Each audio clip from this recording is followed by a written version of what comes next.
Hi friends, welcome back to my channel. ఈరోజు మనము బెల్లం కేవ్స్ గురించి తెలుసుకున్నాము. ఇది నంద్యాలకు దగ్గరలో ఉంటుంది.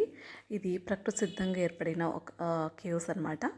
ఇది ఇండియన్ సెకండ్ లార్జెస్ట్ కేవ్స్ అని కూడా అంటారు. ఇది మ్యాన్ మేడ్ కాదు, ఇది వర్షపు ద్వారా ఏర్పడిన ఒక అందమైన గృహ అనమాట. ఇది చూడడానికి చాలా అద్భుతంగా ఉంటుంది. ఇది లోపల 1 కిలోమీటర్ ఉంటుందన్నమాట ఈ గృహ. మొట్టమొదటిసారిగా మేఘాలయలో మనం ఇలాంటి కేవ్స్ చూసాం. ఇండియాలో సెకండ్ బెలూన్ కేవ్స్ చూస్తామన్నమాట.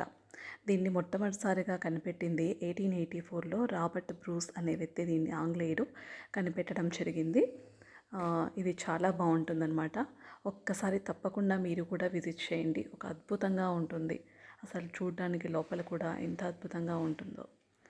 ఈ వీడియో నచ్చినట్లయితే please like, share and subscribe my channel. ఇది నంద్యాలకు దగ్గరలో ఉంటుంది కాబట్టి ఇక్కడ మనము యాగంటి అలాంటి కొన్ని పుణ్యక్షేత్రాలు కూడా మనము చూడొచ్చు.